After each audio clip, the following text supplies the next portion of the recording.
Welcome back, all my 40K fanatics out there. I'm DJ here with Tim's Nation, and I'm bringing you my list that will be taking on Lane later on this evening. After our last matchup and the heartbreaking defeat of the Canoptic Court, there's been only one thing on my mind all week long, and that's how much I've wanted to kill, maim, and burn. That's right, I am bringing the World Eaters. This has been a passion project army. An army that has been 100% built off store credit and tournament winning. So I've taken the time to really build this thing up. Now I gotta throw a disclaimer out here. This is probably not the most competitive build I could go with here. My goal with putting together this army was I wanted to stay focused into just World Eaters. Eventually, World Eaters will see a codex and we'll see some releases and some new models and stuff like that, maybe some new units. So I didn't want to go too heavy into chaos, especially with how things have changed and switched up. And since I was focusing on building the World Eaters portion of it, I didn't want to invest in those things. So no Mauler Fiends, no Dreads, none of that stuff. This is World Eaters to the teeth. There's only one thing that is technically not World Eaters, and that is the Rhino that I'm taking, but it's World Eaters. It's Berserkers. Now, a little bit extra into this. Back in my day, my younger days, when I first got into Warhammer, one of the first boxes I ever got was the box of Khorne Berserkers. Because as a young kid, you look at all these boxes and you go, oh, I get 5 models, I get 10 guys. That one you got like 12 or 16 for. I was like, wow, ooh, and look at the chain swords. Those are cool. They look awesome. So that was one of the first units that I ever purchased. So when I saw the new Berserker kits, I was like, man, something in me just wants those. So I started collecting them up. And over time, I started working on them. Now, this army is unpainted. However, one of the cool things that you get to see with this is I finished this thing just in time. As many fans of the channel may know, my wife and I are expecting not 1, but 2 little baby girls here very, very shortly. So I got this whole thing, all 2,000 points built and ready to go. And while I'm on leave from work and up late at night and doing all the baby things, this is going to be my paternity leave project. So here it is and how much work I am going to be putting in, and we'll see after 3 weeks how far I get. As always, guys, if you haven't subscribed to the channel already, please do turn on the bell, get notified on all the content we bring here on the channel, including the battle report that will be ensuing. I don't know what Lane's bringing yet, and I don't care what Lane's bringing yet. I'm angry, I'm mad, and I just want to charge and punch some things. And that's what we're going to do with this World Eater army. So let's take a look at the World Eaters I'm going to be bringing here today. All right, here it is. World Eaters. Very, very gray. Isn't it pretty? Now, to be fair, I have 3 painted models in the army, so at least I'm not completely unpainted, and we have a Rhino that needed some love. But this was a passion project I wanted to build up. And like I said, I went completely World Eater. So since it's all gray, let's just flicker through this all. Now, those who don't know, World Eaters is a close combat army. And we'll talk more about what they do and their abilities and everything like that when we're not staring at gray models. All right, so what do we got here? For starters, the characters that we're bringing, we have Lord Avocatus, which is going to be this old school juggernaut champion of Khorne. This was painted up by a buddy of mine, Richard Jones, who just, man, his stuff is phenomenal. And this one's been with the friends for a while, so this one's got it has a lot of miles on this juggernaut, we'll say. Beautifully painted. Leaving him alone, he's staying just the way he is, and he is going to be leading a squad of Exalted. We'll talk about them in a minute. Or, I'm sorry, not Exalted, regular 8-bound. We'll talk about them in a minute. Then we have a Juggernaut of Khorne, regular old school, because I love me some Juggernauts. They're super cool, with a Chaos Lord. And last, we have Kharn the Betrayer. Look at that. I have a painted model right there. My beautiful, beautiful Kharn the Betrayer is going to be in this army. Now, what are these guys going to be leading? Well, first off, we have 30 Khorne Berserkers. 3 10-man squads of Khorne Berserkers with all the fixings, the special weapons, the plasma pistols, the banner. You look at it, you see war gear option. The answer is yes with these guys. These guys have a lot of attacks. which is a trend for the entire army. Even one of them is nasty. Now, what Khorne Berserkers do is when you shoot them, if you remove even one model, I roll a d6, and that is how many inches I move closer to the enemy unit. Must end my move closer to the closest enemy unit, but these guys start moving further, and that move can end in engagement range. So they are basic 2-wound Marine bodies, but there's a lot of them. So if you can't take them all the way out, they can get into your face. And even just one Berserker alone is a very, very threatening target with the amount of attacks they have.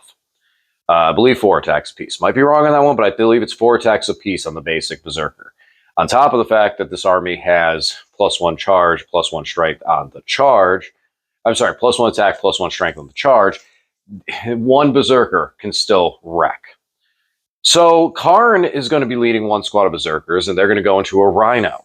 So that this squad can just jump out 3 inches, then move 6. If we're on the advance and charge, we can advance and charge. And as well, there's a strat for 1 command point. I can auto advance 6. So you're looking at this squad being able to potentially catapult 15 inches out of the Rhino and then go into a charge. Pretty big there. Then you have the Juggernaut. The Juggernaut is going to be leading another squad of Berserkers. These guys are going to be on foot with the 3rd squad of Berserkers that will also be on foot, no vehicles, so that they can get the buff from Lord Avocatus. So Lord Avocatus can target 2 infantry units. Now, before I say it away, the Juggernaut does do impact damage for the regular Juggernaut.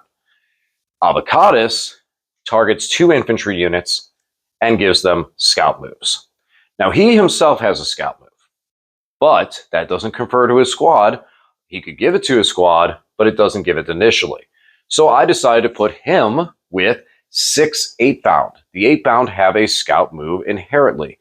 So now Avocatus and the 8-bound can scout.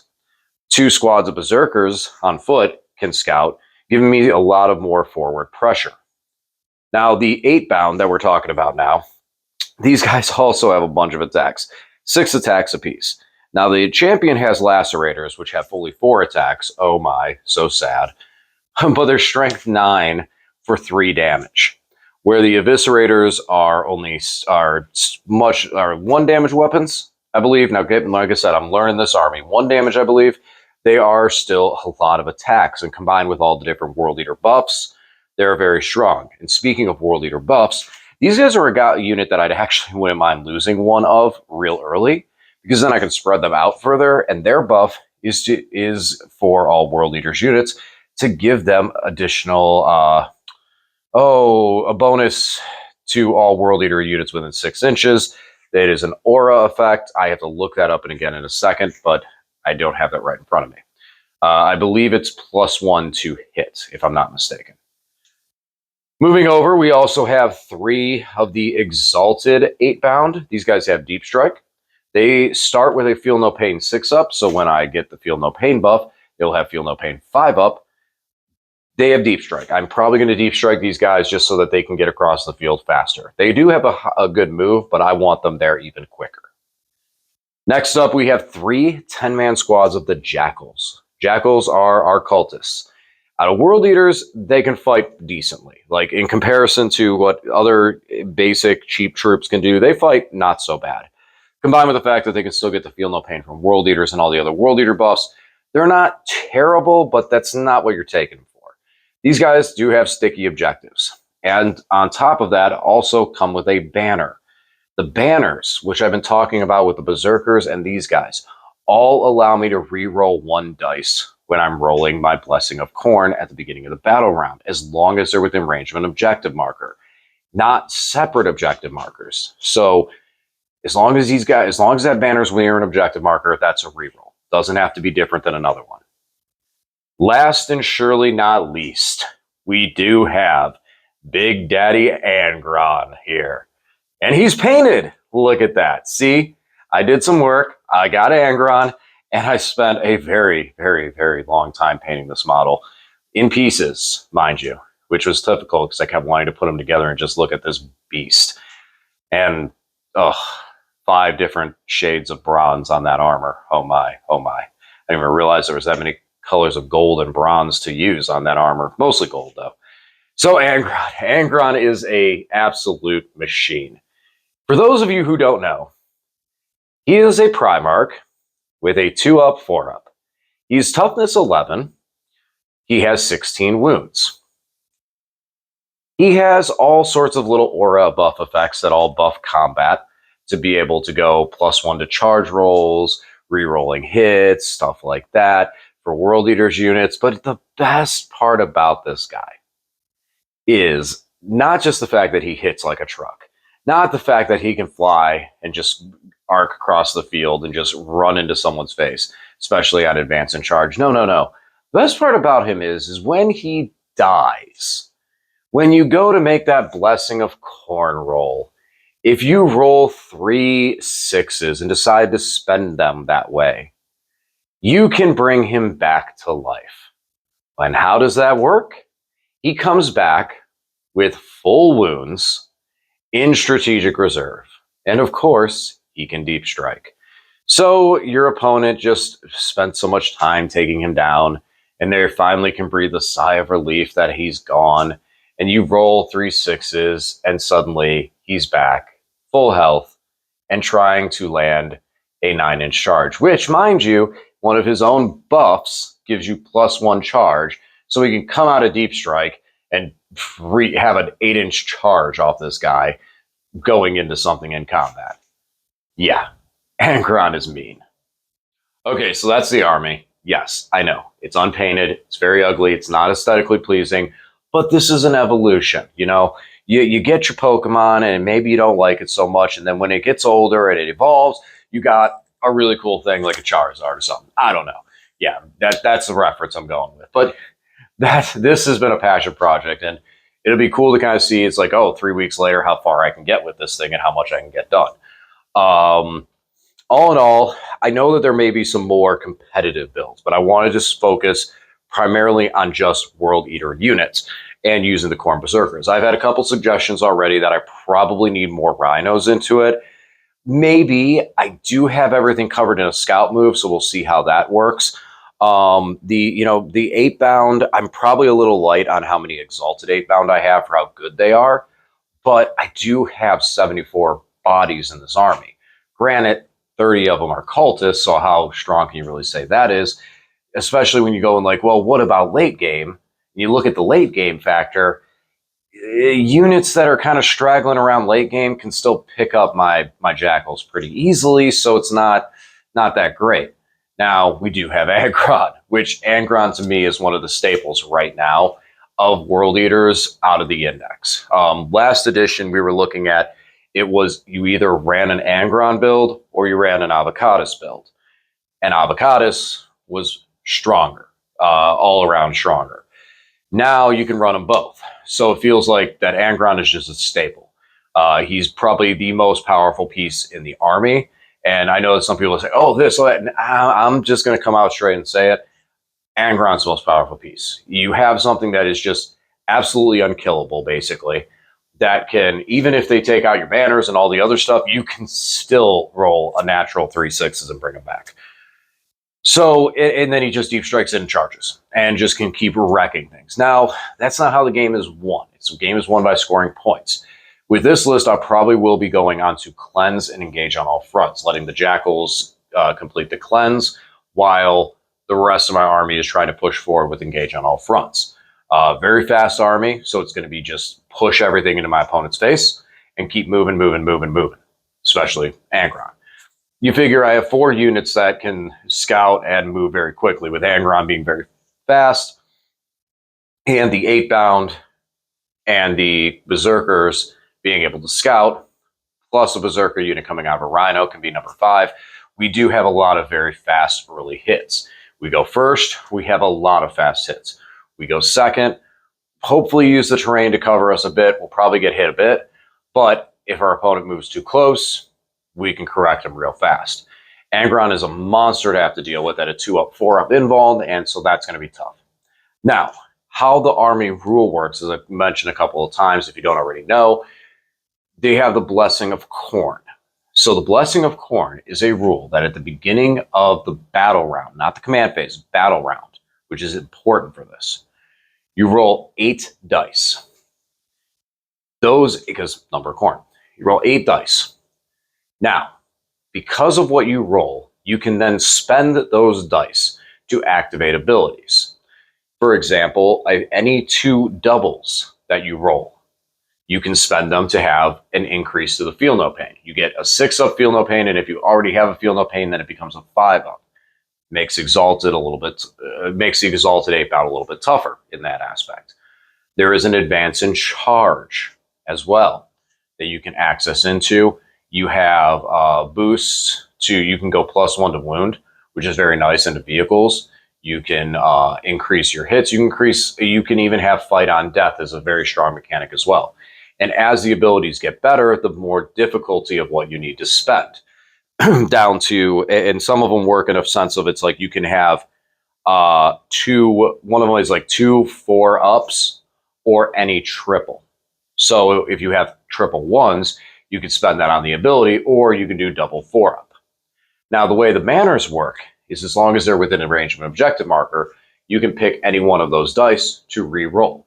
So this is in that nature of having Angron off field.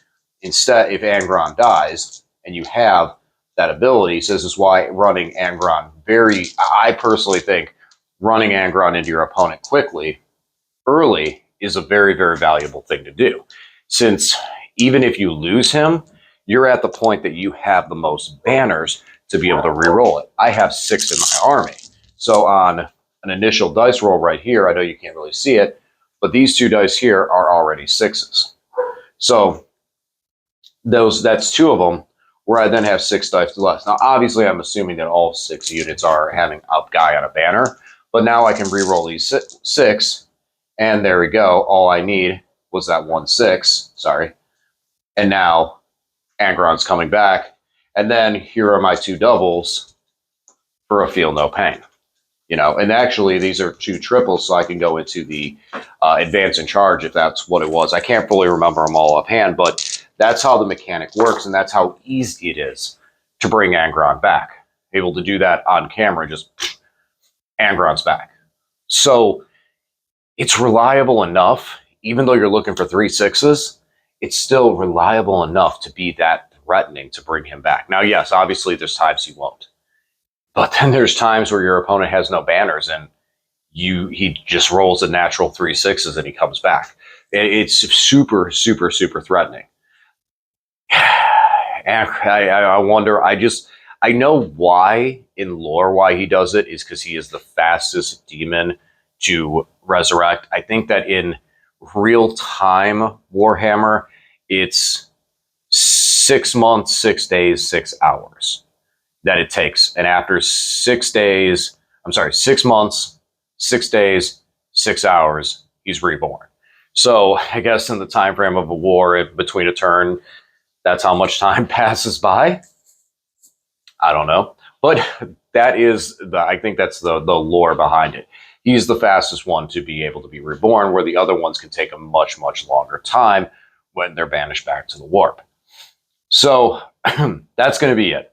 Like I said, after last week, I just want to run at lane and just whatever he brings, I just want to I want the opportunity to just literally tear it to shreds and just run at him full blast. And I've been putting this thing together for a while. I've been waiting a long time to get this army fully owned. And now that I have it, I really want to just play it one time, and then I'll get it all painted up before it comes back on the channel. All right, guys. Well, that's it. As always, thanks for watching, and I'll talk to you again soon.